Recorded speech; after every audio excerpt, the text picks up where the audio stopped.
U organizaciji Kyokushinjitsu Saveza Srbije, Kragujevac će 16. maja biti domaćin MMA turnira. Biće to prvi put da se jedno takvo takmičenje održi u Kragujevcu, a prema rečima organizatora, gledaoci u hali Jezero imaće prilike da vide najmanje 5 borbi, sa realnom mogućnošću da taj broj bude i veći. U ringu će se pojaviti takmičari iz Srbije i inostranstva, a u periodu do početka turnira regionalna televizija Kanal 9 će gotovo svakodnevno u jutarnjem programu i u flešu predstavljati učesnike turnira. Treba istaći i da će prvi MMA turnir u Kragujevcu biti posvećen navijačkoj grupi Crveni đavoli, tako da će nositi naziv Otvoreni izazov Kragujevca Red Devils 1989.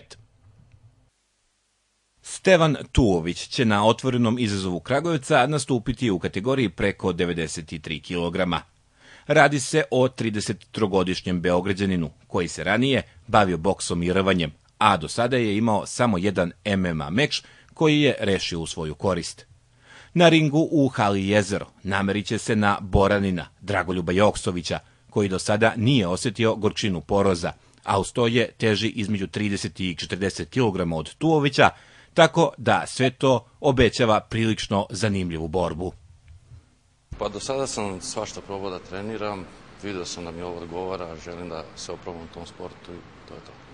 Ti si do sada, dakle, pre dolaska u Kragujevac imao jedan meč u okvirima MMA. Kako su ta neka iskustva? Znam da si zabeležio pobedu.